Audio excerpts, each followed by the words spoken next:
ꯃꯇꯨꯡꯗ YouTube channel ꯂꯩꯕꯒꯤ ꯆꯤꯅꯥꯎ ꯃꯌꯥꯝ ꯄ꯭ꯔꯣꯃꯣꯒꯣꯜ ꯅꯠꯇꯅ ꯋꯦꯜꯀꯝ ꯇꯧꯖꯔꯤ ꯑꯅꯧꯕ ꯆꯤꯅꯥꯎꯁꯤꯡ ꯀꯅꯥꯒꯨꯝꯕ ꯃꯤꯉꯣꯟ ꯅꯠꯇꯒꯤ ꯆꯦꯅꯦꯜ ꯑꯁꯤꯕꯨ ꯌꯦꯡꯕꯤꯔ ꯃꯇꯥꯡꯗ ꯃꯤꯠꯌꯦꯡ ꯇꯥꯕꯤꯌꯨ ꯂꯥꯏꯛ ꯁꯤꯌꯔ ꯁꯕꯁꯀ꯭ꯔꯥꯏꯕ ꯇꯧꯕꯤꯌꯨ ꯆꯤꯅꯥꯎ ꯃꯌꯥꯝ ꯑꯩ ꯃꯇꯝ ꯀꯨꯏꯔꯦ ꯆꯦꯅꯦꯜ ꯃꯌꯥꯝ ꯐꯅ ꯃꯤꯠꯌꯦꯡ ꯇꯥꯍꯟꯕ ꯉꯝꯖꯗꯦ ꯀꯣ ꯊꯕꯛ ꯍꯛꯆꯥꯡ ꯈꯤꯇꯪ ꯄ꯭ꯔꯣꯕ꯭ꯂꯦꯝ ꯑꯣꯏꯕꯅ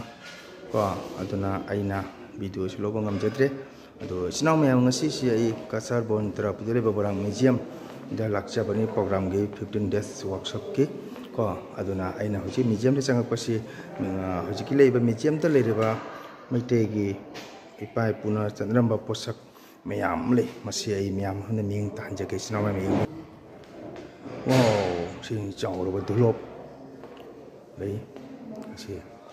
ꯃꯌꯥꯝꯅ ꯁꯤꯒ ꯂꯩꯔꯦ ꯁꯤꯒꯁꯨ ꯂꯩꯔꯤꯕ ꯄꯣꯠꯆꯪ ꯃꯌꯥꯝꯁꯦ ꯃꯌꯥꯝꯅ ꯈꯪꯕꯤꯔꯝꯒꯅꯤ ꯑꯩꯈꯣꯏ ꯀꯥꯡꯖꯩ ꯁꯥꯟꯅꯕꯒꯤ ꯄꯣꯠꯆꯪ ꯃꯗꯨꯗꯒꯤ ꯗꯔꯀꯥꯔ ꯂꯩꯔꯤꯕ ꯁꯤ ꯄꯨꯝꯅꯃꯛꯁꯦ ꯑꯁꯤꯒꯅ ꯊꯥꯏꯅꯒꯤ ꯃꯪꯒꯪ ꯍꯥꯏꯇꯥꯔꯦ ꯑꯩꯈꯣꯏꯒꯤ ꯑꯍꯜ ꯂꯃꯟꯅ ꯄꯥꯏꯅꯔꯝꯕ ꯑꯁꯤꯅ ꯖꯍꯥꯜ ꯀꯧꯔꯦ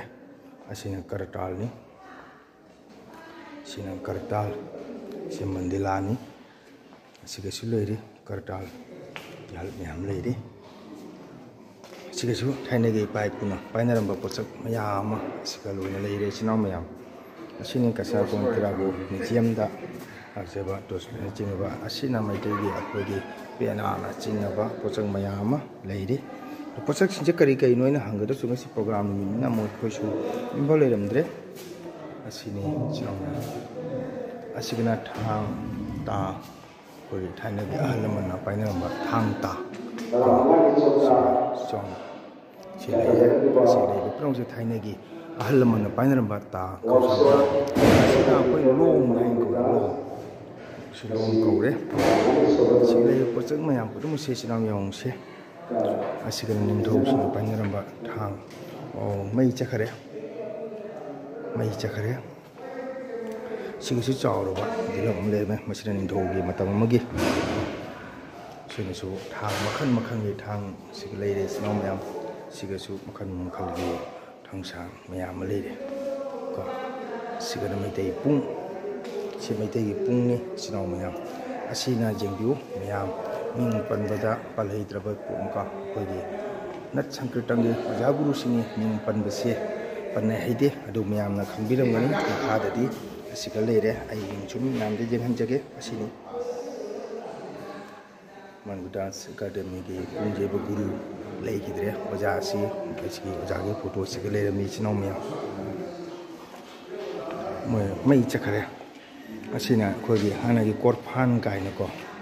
ꯁꯤꯒ ꯆꯥꯛ ꯏꯁꯤꯡ ꯊꯣꯡꯅꯔꯝꯃꯤ ꯍꯥꯏ ꯁꯤꯒ ꯃꯩ ꯂꯥꯛꯀꯗꯧꯔꯦ ꯑꯁꯤ ꯀꯣꯔꯐꯥꯟ ꯉꯥꯛꯇꯅꯤ ꯁꯤ ꯍꯥꯟꯅ ꯁꯤꯗ ꯆꯥꯛ ꯏꯁꯤꯡ ꯊꯣꯡꯅꯔꯝꯕ ꯀꯔꯦꯟ ꯂꯩꯇꯦ ꯑꯗꯨꯅ ꯅꯨꯡꯉꯥꯏꯇ꯭ꯔꯦ ꯑꯗꯨꯒ ꯊꯥꯏꯅꯒꯤ ꯆꯥꯏꯁꯦꯟ ꯀꯥꯏꯗꯅ ꯀꯣ ꯆꯥꯏꯁꯦꯟ ꯀꯥꯏꯅ ꯋꯥꯎ ꯃꯩ ꯂꯥꯛꯑꯦ ꯍꯧꯖꯤꯛꯇ ꯁꯤ ꯊꯥꯏꯅꯒꯤ ꯀꯣꯟꯒꯤ ꯁꯦꯟꯖꯦꯡ ꯀꯩꯅꯣ ꯀꯥꯏꯅ ꯁꯤ ꯂꯣꯏ ꯂꯩꯔꯦ ꯀꯣꯔꯐꯥꯟ ꯊꯥꯏꯅꯒꯤ ꯑꯍꯜ ꯂꯃꯟ ꯆꯥꯔꯝꯕ ꯀꯣꯟꯒꯤ ꯄꯨꯈꯝ ꯁꯦꯟꯖꯦꯡ ꯒ꯭ꯂꯥꯁ ꯃꯌꯥꯝ ꯑꯃ ꯄꯣꯠꯁꯛꯁꯦ ꯁꯤꯅ ꯁꯦꯝꯕꯨꯡ ꯀꯣ ꯑꯩꯈꯣꯏ ꯁꯤ ꯍꯧꯔꯝꯗꯥꯏꯗ ꯁꯦꯝꯕꯨꯡ ꯌꯩꯕꯗꯨꯅꯤ ꯁꯤꯅ ꯈꯔꯨꯡ ꯍꯥꯏ ꯄꯣꯠꯁꯛꯁꯤꯁꯨ ꯊꯥꯏꯅ ꯃꯃꯥꯡꯗ ꯁꯤꯒ ꯏꯁꯤꯡ ꯊꯝꯃꯒ ꯊꯛꯅꯕ ꯏꯪꯕ ꯄꯥꯎꯂꯪꯊꯥ ꯃꯇꯝꯗ ꯑꯁꯤ ꯃꯑꯣꯡ ꯃꯑꯣꯡꯒꯤ ꯄꯣꯠꯅꯤ ꯁꯤꯒ ꯑꯩꯈꯣꯏꯒꯤ ꯑꯣꯖꯥ ꯃꯤꯡ ꯄꯟꯖꯔꯕꯗ ꯑꯁꯥꯝ ꯌꯨꯅꯤꯚꯔꯁꯤꯇꯤꯒꯤ ꯄ꯭ꯔꯣꯐꯦꯁꯔ ꯖꯌꯔꯥꯖ ꯃ꯭ꯌꯨꯖꯤꯌꯝꯗ ꯂꯥꯛꯆꯕꯅꯤ ꯆꯥꯎꯔꯕ ꯃꯁꯤꯒ ꯈꯔꯨꯡꯁꯤ ꯂꯩꯔꯝꯃꯦ ꯑꯁꯤꯅ ꯃꯩꯇꯩꯒꯤ ꯑꯒꯃꯥꯔꯤ ꯐꯤꯔꯣꯜ ꯊꯝꯕꯒꯤ ꯊꯥꯏꯅꯒꯤ ꯄꯣꯠꯁꯛ ꯃꯇꯝꯅꯤꯁꯦ ꯏꯆꯤꯟ ꯏꯅꯥꯎ ꯃꯌꯥꯝ ꯑꯗꯣ ꯑꯩꯅ ꯉꯁꯤ ꯂꯥꯛꯄꯁꯦ ꯌꯥꯝ ꯃꯇꯥ ꯆꯥꯈ꯭ꯔꯦ ꯄ꯭ꯔꯣꯒ꯭ꯔꯥꯝ ꯂꯥꯛꯄꯁꯤꯒ ꯑꯩꯅ ꯁꯨꯝ ꯃꯌꯥꯝꯗ ꯌꯦꯡꯍꯟꯖꯕꯅꯤ ꯑꯁꯤꯒꯅ ꯃꯩꯇꯩꯒꯤ ꯑꯩꯈꯣꯏ ꯏꯄꯥ ꯏꯄꯨꯅ ꯆꯠꯅꯔꯝꯕ ꯑꯩꯈꯣꯏꯒꯤ ꯀꯔꯤ ꯍꯥꯏꯇꯥꯔꯦ ꯃꯥꯝꯁꯀꯤꯞꯀꯤ ꯁꯥꯏꯔꯨꯛ ꯆꯤꯡꯕ ꯃꯌꯥꯝ ꯑꯃ ꯁꯤꯗ ꯂꯣꯏ ꯂꯩ ꯁꯤꯅ ꯁꯥꯏꯔꯨꯛ ꯍꯥꯏꯅ ꯀꯧꯋꯦ ꯑꯩꯈꯣꯏꯒꯤ ꯂꯥꯏꯒꯤ ꯗꯦꯕꯤ ꯗꯦꯕꯥꯗ ꯆꯪꯕ ꯁꯥꯏꯔꯨꯛ ꯁꯤ ꯃꯑꯣꯡ ꯃꯑꯣꯡꯒꯤ ꯄꯣꯠꯆꯪ ꯃꯌꯥꯝ ꯑꯃ ꯂꯩꯔꯤ ꯏꯆꯤꯟ ꯏꯅꯥꯎ ꯃꯌꯥꯝ ꯁꯤꯒꯁꯨ ꯃꯃꯤꯡꯗꯤ ꯈꯪꯖꯗ꯭ꯔꯦ ꯑꯩꯅ ꯑꯍꯜ ꯂꯃꯟꯁꯤꯡꯅ ꯄꯥꯏꯅꯔꯝꯕ ꯄꯣꯠꯁꯛ ꯃꯇꯅꯤ ꯑꯁꯤꯅ ꯑꯩꯈꯣꯏꯒꯤ ꯃꯩꯇꯩꯒꯤ ꯇꯨꯡꯒꯣꯟ ꯍꯥꯏꯔꯦ ꯁꯤ ꯇꯨꯡꯒꯣꯟ ꯀꯧꯔꯤ ꯑꯩꯈꯣꯏ ꯃꯩꯇꯩ ꯊꯥꯏꯅ ꯏꯃꯥ ꯏꯕꯦꯟꯁꯤꯡꯅ ꯇꯨꯔꯦꯟ ꯕꯣꯔꯥꯛꯇ ꯉꯥ ꯐꯥꯕ ꯃꯇꯝꯗ ꯇꯨꯡꯒꯣꯟ ꯍꯥꯏꯔ ꯈꯪꯅꯕ ꯄꯣꯠꯁꯛ ꯑꯗꯨꯅꯤ ꯑꯁꯤ ꯍꯧꯖꯤꯛꯇꯤ ꯊꯣꯏꯗꯣꯛꯅ ꯎꯕ ꯐꯪꯗ꯭ꯔꯦ ꯑꯁꯤ ꯇꯨꯡꯒꯣꯟ ꯍꯥꯏꯅ ꯈꯪꯅꯩꯀꯣ ꯉꯥ ꯐꯥꯕ ꯑꯁꯤꯅ ꯁꯝ ꯍꯥꯏꯔꯦ ꯑꯩꯈꯣꯏꯒꯤ ꯍꯥꯎꯅꯒ ꯄꯨꯕ ꯀꯣ sina kogi nga pha bagi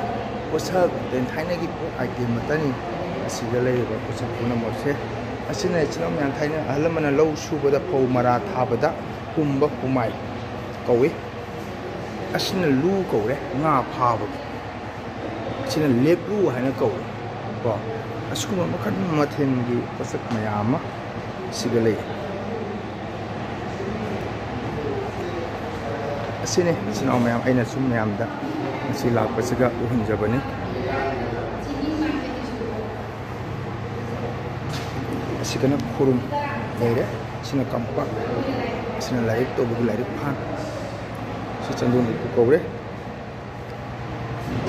sina aina khani ki mate ki poye sina cheche bagi ko uji agama ai kusang mayama asiga sulai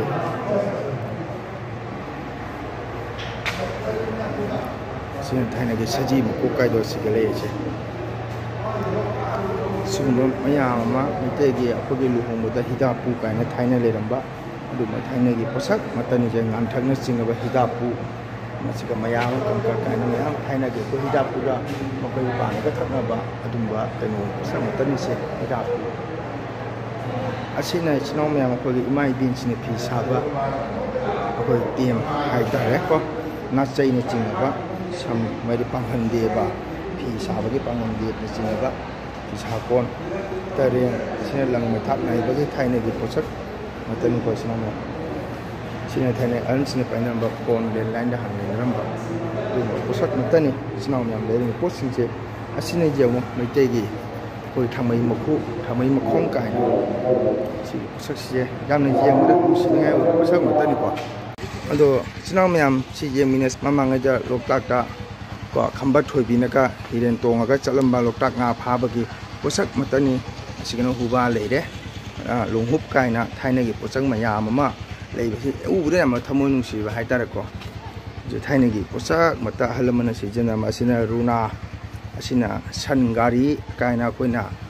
sallabani na jingaga jek honaba phobun holamba kolamba si mayam yong ko china mayam ubura khang nungsi thamoi che matang kuina u hidraba madagare akoge san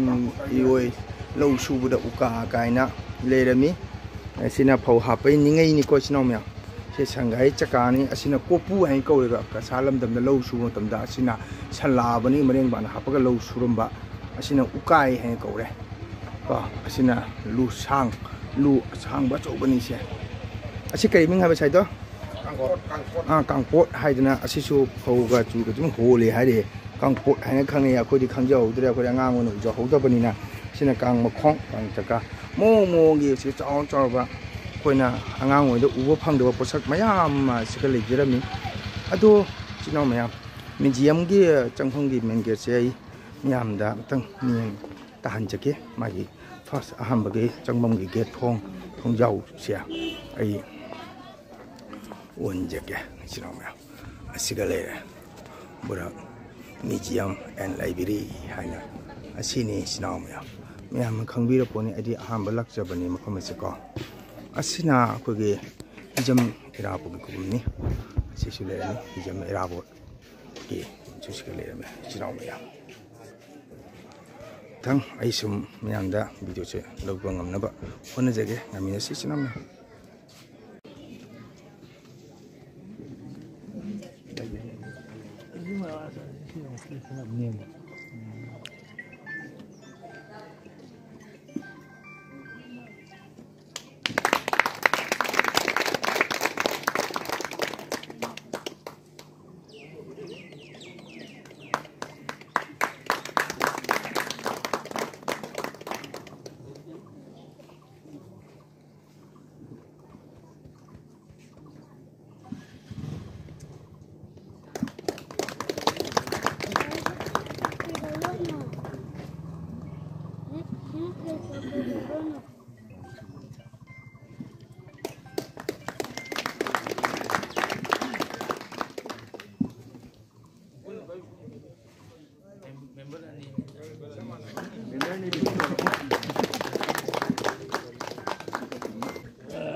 Hello, hello.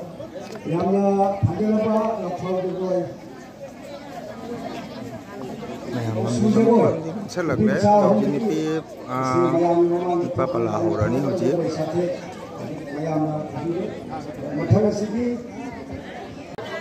Manipur Dance Academy के उजाय गुरु सिंह ने 15 days workshop हजी गुरु boron मतम ने चनो ma'am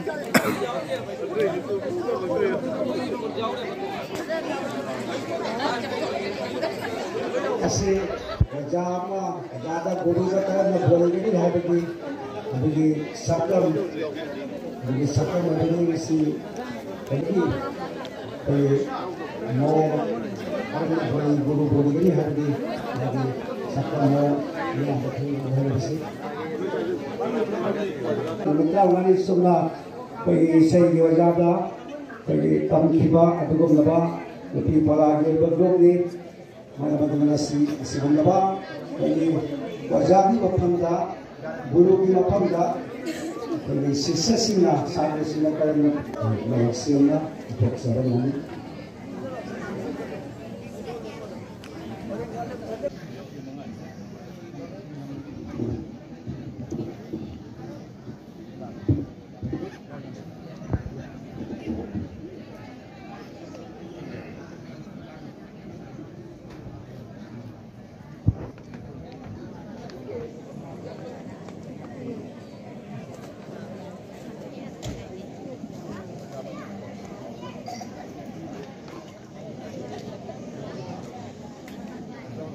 jadi wajah lagi tolak itu yang ada apa itu mana?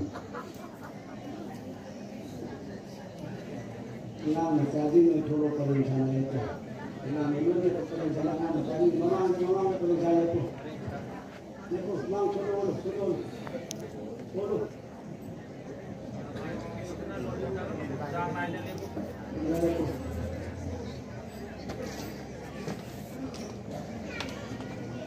15 days na sangitan workshop Volterra Puga Manipuri Jalan Dance Academy Manipuri Kala Academy Amasung Sanginate Academy di Makada Bara Museum Library Amasung Manipuri Dance College Asangwa Kuma National Maris na Koi Mitara ka mga ni paglang sila ko na guru matawag na boli gani matawag na nga may tamba gani matawag na oza udok karang gani matawag na wahay wata season na gani amasung yung dalay bang matanda kani gani schooling gani karana tawag ni angang matawag na lain pahan gani angang matawag na sabi gani matawag na angang sidi matawag si chat ko gani ni hayo gani ekon Foundation lo na apit orang siswa mitara mengalami ketika lo makan sekolah kuliah akademi jalan yang sekarang ini mereka ini guru mau nak kena naga kalau aku guru para dalam dalam tapi dalam bilang mana masih ada sekolah mengambil jauh kalau mau tapi hanya aku mana kalau jadi dalam sekarang ini mereka ini hanya jadi aku ida ni ada Pok pada dinasi bapa kita boleh makan mengakan mengacangi. Pok pada dinasi bapa kita boleh makan mengacangi. Ahan pada beda nabi bersih pancanga, dandarot, lagi astanga, dandarot manasik basi ayat wahai kerasian ni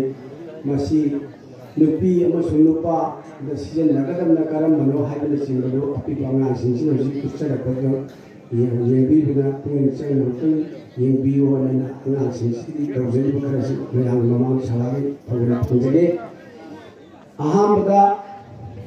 pancanga ngang sini pancanga beremu pancanga hai besi hakang ni liba pat mari ni liba chokoni khu ani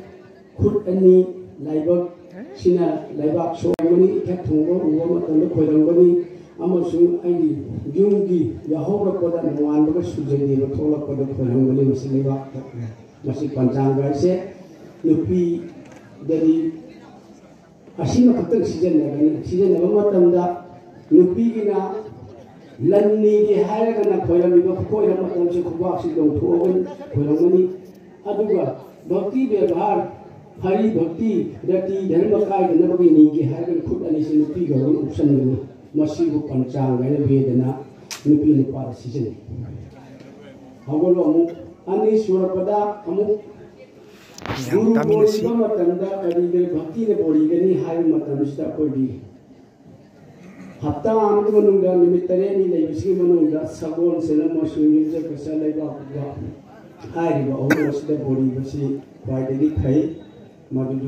macam tu yang sangli kagani kui kagani ada body bagi dah season jaga dah mak tidak wakil lon untuk ikolam betul ni masih ikolam dulu se astanga mapam lipan sekolah ikolam mapam lipan sekolah ikolam tu orang tinggal nak tinggal ku ya ni masih kongdo ni lewat sokwa ku ni lewat sokwa ku ni lewat sokwa thaba ni lewat sokwa lain lewat sokwa masih astanga kau masih aku nak isora mada puja terwas berada karena simbol nongwa hari ini aku mahat jaga di masa tu aku matam dahai masih kolam terus sudah mati masih kolam kodam kamu kalau ahum sudah pada dandabon hari saya guna saya guna tar ting apa hakang se ai hai masih ai ini bakhak tu sori ko konda mana ayo na lejar kathoba karena aku mau coba mau sauna bakhana bakuna bakana tu bodi danda ko targa betul compromise to ada ya lagi to pada ni aroi ba komisi khoramani khoramu danda ko na ko ni sang kongon ti tho khu ti tho hakjang pat khudi mo sele mai su o khoram ba se ai ni hana ka ta kha ka ba kam so da ko mo su da ni na mayam kala ko do na tha do so da ka tho adu ni amna asu ma da lo si season na mo hobolo mari surabada manasi kuni na phungto ko kholam masi kali no ha kan piti ma ti le ru ma tanda ko na ising na tum ka na wa khan na phungto ko tumin na thamon na ningsang na so ningsang wa hai na wa hai yaw kan kuni ka na no na kholam da kutu ko yo ma thamu masibu bedana manasik na masi isor thamoi ni se na ni sin ja bai na thawa ang chan da makam masi manasik kawai masi piti ma ti le ga ma tan pin da da mi ti ma tan do hai ya ni isor ka cha adu mu khalam masi se ni ko ni nu da da ron da su si sin ko na adu masi aku di mahaji gi masi ko da ni yo ru bisa santi pi ro gamba santi kan ni manu da hai ko ni masi yam important si ni ga अरोबदा बासिक वाहैन फोंथोग खोइरमबा नियोबदा ज्ञान ताहनबा आइना तब थबक सिनी हाइबि महै पिबनो अदु ओरबदि बासिक हाइबि samna example am lokacharanga koina sangitagi sei se kosina guru badana thiudu koina basic ana wahaina pudo koina koina api kangang singsta mutu guru mutu koina sekha de hando amta mukoida pelo matangka tanjabani hai the one high ki hayo the hayo the hayo kilo so api pangan khalaga tinbi ko sawasina lai bi masu or basina pi hana kurunje hayo li kurunje thiu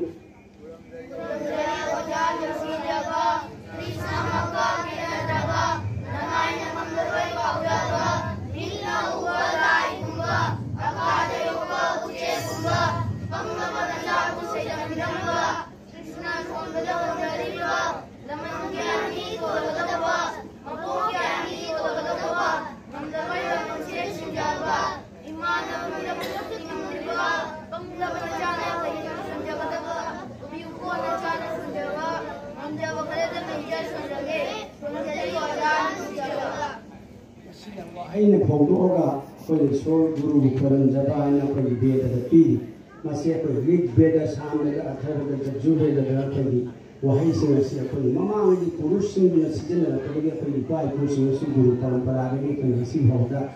koi mahai tambari guru sing sijana ri madu di praman